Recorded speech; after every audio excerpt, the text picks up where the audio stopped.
हम्म। एक बेहद तनावपूर्ण कोर्टरूम की कल्पना कीजिए। मतलब फाइनल आर्ग्यूमेंट्स चल रहे हैं और माहौल में एक अजीब सी खामोशी है। वो टिपिकल हाई स्टेक्स वाला माहौल। बिल्कुल। और एक वकील पूरे आत्मविश्वास के साथ अपनी बहस कर रहा है। वो जज के सामने एक बहुत ही मजबूत सुप्रीम कोर्ट ऑफ इंडिया के जजमेंट का हवाला देता है। ओके। एक ऐसा जजमेंट जो उसके केस की दिशा को पूरी तरह से पलट सकता है। लेकिन अचानक जज उसे बीच में रोकते हैं। ओहो। हाँ, वो अपनी फाइल से नजरें उठाकर कहते हैं कि काउंसिल, आपने जो ये जजमेंट साइट किया है वो हमें हमारे रिकॉर्ड में कहीं नहीं मिल रहा है। क्या आप इसकी फिजिकल कॉपी दिखा सकते हैं? किसी भी वकील के लिए सबसे डरावना पल। एग्जैक्टली। वकील थोड़ा मुस्कुराता है, अपनी फाइल पलटता है, पर उससे कुछ नहीं मिलता। वो अपना फोन निकालकर लीगल डेटाबेस चेक करता है, वहां भी कुछ नहीं मिलता। बाप रे। और फिर उस खचाखच भरे हुए कोर्टरूम में उसे एक खौफनाक सच का एहसास होता है। वो जजमेंट कभी वजूद में था ही नहीं। मतलब पूरी तरह से फेक। एकदम फेक। केस का नाम नकली था, वो लीगल साइटेशन फेक था, जिस कानूनी सिद्धांत पर वो अपना पूरा केस लड़ रहा था वो पूरी तरह से काल्पनिक था। ये तो सच में किसी नाइटमेयर से कम नहीं है। और सबसे डरावनी बात पता है क्या है? एक एआई टूल ने पूरे आत्मविश्वास के साथ इस झूठ को गढ़ा था और उस वकील ने बिना चेक किए उसे कोर्ट में फाइल कर दिया। और यहीं से वो बड़ा सवाल खड़ा होता है जो आज पूरी लीगल कम्युनिटी को परेशान कर रहा है। बिल्कुल। सवाल ये है कि जब एआई खुद से कोई कानून गढ़ लेता है और एक वकील उसे कोर्ट में आधिकारिक रूप से फाइल कर देता है, तो इसकी जिम्मेदारी आखिर किसकी होती है? बहुत ही गंभीर सवाल है। इसी विषय पर आज हम इस खास गहन चर्चा में उतरेंगे। ये कानो प्लस चैनल की एक्सपर्ट टीम द्वारा लाया गया एक लीगल ब्रेकडाउन है जिसे एडवोकेट रवि कुमार द्वारा प्रमोट किया जा रहा है। हाँ, और चर्चा में आगे बढ़ने से पहले मैं कुछ जोड़ना चाहूंगा। जी बिल्कुल। देखिए, कानून प्लस ने लीगल प्रोफेशनल्स मतलब वकीलों, लॉ स्टूडेंट्स और रिसर्चर्स के लिए एक बिल्कुल फ्री मास्टर क्लास शुरू की है। अरे वाह, ये तो बहुत अच्छी पहल है ना? ये मास्टर क्लास विस्तार से सिखाती है कि एआई इन लॉ किस तरह से लीगल रिसर्च, ड्राफ्टिंग और वकालत के भविष्य को बदल रहा है। जो भी लीगल प्रोफेशनल्स खुद को अपडेट रखना चाहते हैं वो कानून प्लस को सब्सक्राइब कर सकते हैं। मैं तो कहूंगी कि ये मास्टर क्लास आज के समय में सिर्फ एक विकल्प नहीं है, बल्कि एक बहुत बड़ी जरूरत बन गई है। सही कहा आपने, क्योंकि नई तकनीक का बिना समझे किया गया इस्तेमाल कैसे दशकों की मेहनत को खतरे में डाल सकता है वो हम आज की चर्चा में देख ही गए हैं। तो चलिए इसे थोड़ा डिकोड करते हैं, ये समझने के लिए कि वो वकील उस कोर्टरूम में इतने बुरे तरीके से कैसे फंसा। हमें सबसे पहले उस तकनीक को समझना होगा। बिल्कुल। तकनीकी दुनिया में इसके लिए एक टर्म इस्तेमाल होता है, एआई हैलुसिनेशन। अगर हम इसे आसान भाषा में समझे तो ये आखिर है क्या? मतलब एक मशीन झूठ कैसे बोल सकती है? अगर इसे बिल्कुल सीधे शब्दों में कहा जाए तो एआई हैलुसिनेशन का सीधा सा मतलब है एआई का पूरे आत्मविश्वास के साथ एक पॉलिश किया हुआ सफेद झूठ बोलना। सफेद झूठ, वो भी कॉन्फिडेंस के साथ। हाँ, देखिए, इंसानी फितरत में जब कोई झूठ बोलता है तो उसके चेहरे पर या उसकी भाषा में एक झिझक होती है, एक घबराहट होती है। कोई ना कोई हिंट मिल ही जाता है। एग्जैक्टली। लेकिन आर्टिफिशियल इंटेलिजेंस के साथ ऐसा कोई मनोवैज्ञानिक दबाव नहीं होता। जब एआई गलत जानकारी देता है तो वो इतनी सटीक और आधिकारिक भाषा में होती है कि कोई भी अनुभवी व्यक्ति धोखा खा जाए। एक सेकंड, तो क्या इसका मतलब ये है कि एआई बाकायदा असली दिखने वाले केस के नाम, साइटेशन नंबर सब खुद से बना देता है? पूरी तरह से। वो एक शानदार फेक लीगल साइटेशन जनरेट कर देगा, यहाँ तक कि वो एक पूरा जजमेंट का पैराग्राफ लिख देगा जो पढ़ने में ऐसा लगेगा जैसे जैसे किसी सुप्रीम कोर्ट के जज ने ही लिखा हो। अरे बाप रे, लेकिन ऐसा होता क्यों है? एआई तो डेटाबेस से जानकारी लाता है ना? यही तो सबसे बड़ी गलतफहमी है। ज्यादातर लोग मान बैठते हैं कि एआई कोई बहुत बड़ा लीगल डेटाबेस है, लेकिन सच्चाई ये है कि जनरेटिव एआई कोई सर्च इंजन नहीं है। तो फिर वो क्या है? वे सिर्फ शब्दों के पैटर्न का अनुमान लगाने वाले एडवांस सिस्टम्स हैं। मतलब ये एक तरह का प्रिडिक्टिव टेक्स्ट है। अच्छा, जैसे हमारे फोन के कीबोर्ड में ऑटो कंप्लीट होता है जो अगले शब्द का अनुमान लगाता है। बिल्कुल सटीक तुलना की आपने। एआई को सिर्फ इतना पता है कि कानूनी भाषा में सुप्रीम कोर्ट के बाद अक्सर ऑफ इंडिया आता है, दो पार्टियों के नाम के बीच में वर्सेस आता है। समझ रही हूँ। उनका लक्ष्य सही होना नहीं है, उनका लक्ष्य बस स्वाभाविक दिखना है। और जब ये पैटर्न गलत दिशा में चला जाता है तो एआई एक फ्रैंकेनस्टीन साइटेशन बना देता है। फ्रैंकेनस्टीन साइटेशन मतलब थोड़ा यहाँ से थोड़ा वहां से? हाँ, जज का नाम असली होगा, पार्टी का नाम कहीं और से होगा और साइटेशन नंबर बिल्कुल मनगढ़ंत। और ये सब परोसा जाता है 100% कॉन्फिडेंस के साथ। ये तो बहुत ही खतरनाक है। मतलब मुझे ये बिल्कुल उस ओवर कॉन्फिडेंट इंटर्न की तरह लग रहा है जो अपने सीनियर को खुश करने के लिए बेताब है। हाँ हाँ, सही कहा। उसने लाइब्रेरी छान मारी, कुछ नहीं मिला, तो बिना समझे अपनी तरफ से ही एक परफेक्ट दिखने वाला जवाब गढ़ दिया ताकि वो कह सके कि देखिए मैंने काम कर दिया। एकदम परफेक्ट एनालॉजी है। एआई ठीक उसी इंटर्न की तरह बर्ताव करता है जैसे मुझे नहीं पता, कहना नहीं आता। लेकिन एक इंसानी इंटर्न की गलती को आप चैम्बर में डांट कर सुधार सकते हैं। जज के सामने फाइल किया गया एक फेक लीगल साइटेशन वकालत के पेशे पर एक धब्बा बन जाता है। लेकिन अगर हम व्यावहारिक रूप से सोचें तो क्या सच में बड़े बड़े अनुभवी वकील इसके जाल में फंस रहे हैं? बिल्कुल फंस रहे हैं। मेरा मतलब है अगर कोर्ट में गलती पकड़ी जाए तो क्या वकील ये नहीं कह सकता कि माय लॉर्ड मैंने तो ये रिसर्च एआई से की थी, उसने मुझे ये बताया? क्या ये बचाव कोर्ट में टिक सकता है? दुनिया भर की अदालतें ऐसे किसी भी तर्क को सिरे से खारिज कर रही हैं। वो बहुत सख्त संदेश दे रही हैं कि वकीलों को तकनीक के पीछे छिपने की इजाजत नहीं है। कोई उदाहरण है इसका? अमेरिका का एक बहुत ही मशहूर मामला है माता वर्सेस अवियांका का। इसने तो पूरी लीगल दुनिया की नींव हिला दी थी। हाँ, मैंने इसके बारे में सुना है। वो चैट जीपीटी वाला एयरलाइन केस ना? बिल्कुल वही। इस केस में वकीलों ने चैट जीपीटी का इस्तेमाल किया। एआई ने उन्हें 6 ऐसे केस जनरेट करके दिए जो उनके पक्ष में थे। और उन्होंने बिना चेक किए फाइल कर दिए। हाँ, और जब विरोधी पक्ष ने कहा कि उन्हें ये केस नहीं मिल रहे हैं, तो पता उन वकीलों ने क्या किया? उन्होंने वापस चैट जीपीटी से पूछा कि क्या ये केस असली हैं? अरे नहीं। और एआई ने क्या कहा?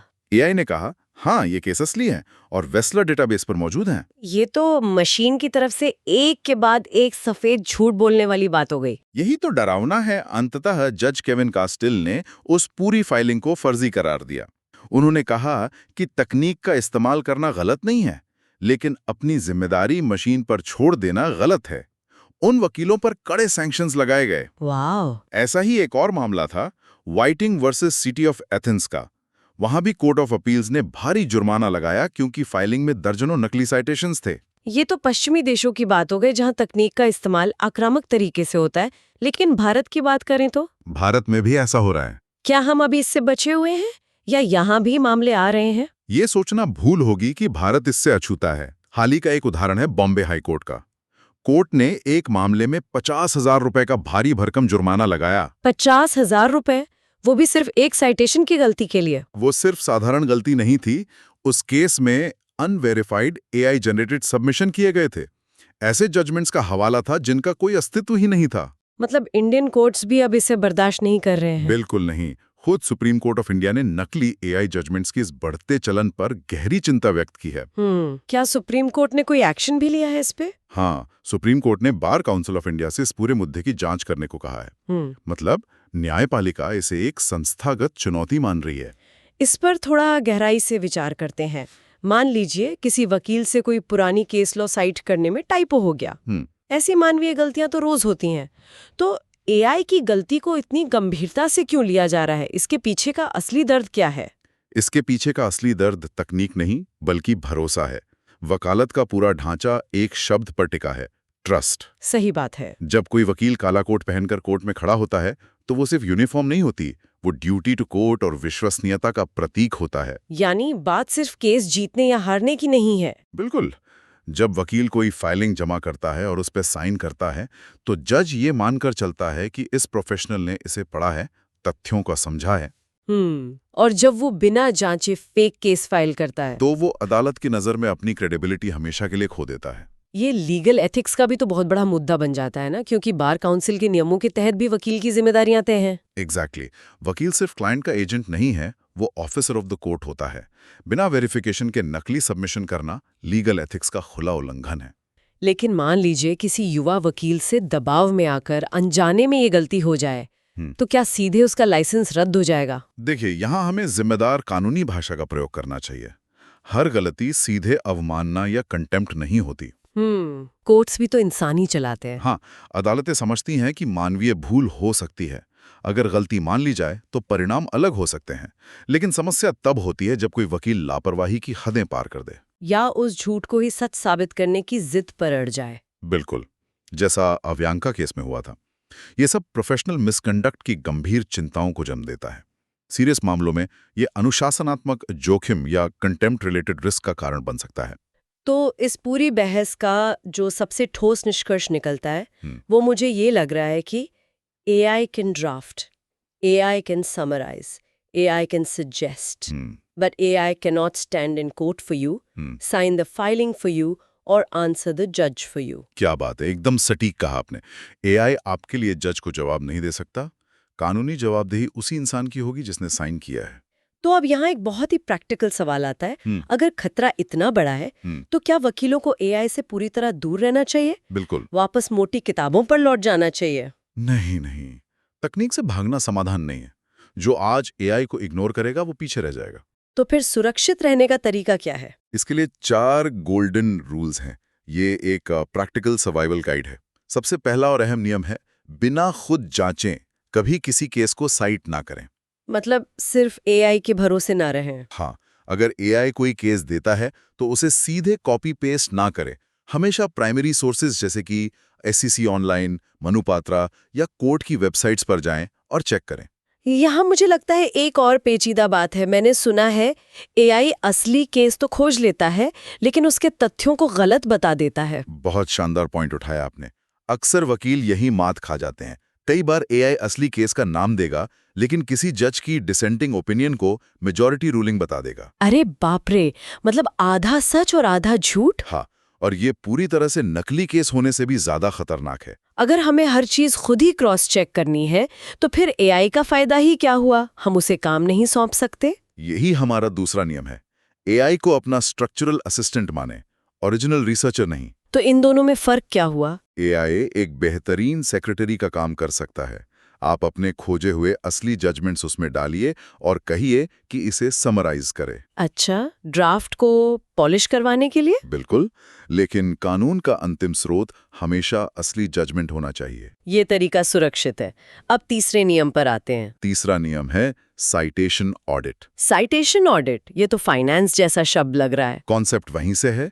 जैसे कंपनी में पैसों का ऑडिट होता है, वैसे ही कोर्ट में फाइल करने से पहले फाइनल ड्राफ्ट के हर साइटेशन को मैन्युअली वेरीफाई करें। और अगर कोई बहुत बड़ा हाई स्टेक्स मैटर हो? तब किसी दूसरे व्यक्ति से जांच करवाएं। अपना लिखा इंसान को सही ही लगता है, इसलिए एक फ्रेश नजर जरूरी है। बहुत ही लागू करने योग्य सलाह है। और चौथा नियम? चौथा नियम है कॉन्फिडेंशियलिटी, यानी गोपनीयता। हाँ, ओपन AI टूल्स में डेटा डालने वाली बात। एग्जैक्टली। जब आप किसी फ्री एआई टूल में प्रॉम्प्ट डालते हैं तो वो डेटा कंपनी के सर्वर पर सेव होता है। और अगर उसमें क्लाइंट के संवेदनशील दस्तावेज हों? तो ये सीधे तौर पर प्राइवेसी और लीगल एथिक्स का बहुत बड़ा उल्लंघन है। तो क्या सिर्फ सुरक्षित टूल्स का ही इस्तेमाल होना चाहिए? बिल्कुल। हमेशा चेक करें कि टूल की प्राइवेसी पॉलिसी क्या है। क्या वो क्लोज्ड एनवायरनमेंट वाला सुरक्षित लीगल एआई है? तो अगर हम आज की इस पूरी चर्चा को समेटें तो तस्वीर साफ है। तकनीक हमारी दुश्मन नहीं है, ये हमारी स्पीड बढ़ा सकती है। लेकिन हमारी जो अखंडता है, जो मानवीय विवेक है, उसे किसी मशीन को आउटसोर्स नहीं किया जा सकता। 100% सही। तकनीक उस काले कोट के वजन की जगह नहीं ले सकती। और यही बात इसे एक संस्थागत मुद्दा बनाती है। चर्चा खत्म करने से पहले मैं सुनने वालों के लिए एक बहुत ही गहरा सवाल छोड़ना चाहती हूँ। जी बिल्कुल। जो परिस्थितियां आज हम देख रहे हैं, सोचिए, क्या भविष्य में ऐसा वक्त आने वाला है जब बार काउंसिल ऑफ इंडिया को हर कोर्ट फाइलिंग के साथ एक अनिवार्य AI डिस्क्लोजर सर्टिफिकेट लगाने का नियम बनाना पड़ेगा? यह बहुत ही विचारणीय प्रश्न है। मतलब वकीलों को शपथ पत्र देना पड़े कि उन्होंने AI द्वारा दी गई हर लाइन को खुद अपनी आंखों से जांचा है। जिस तेजी से मामले बढ़ रहे हैं वो दिन दूर नहीं जब न्यायपालिका को यह कड़ा कदम उठाना ही पड़ेगा। मैं चाहूंगी कि सभी लीगल प्रोफेशनल्स इस पर विचार करें। कानूनू प्लस की इस गहन चर्चा से जुड़ने के लिए आप सभी का बहुत बहुत धन्यवाद। धन्यवाद।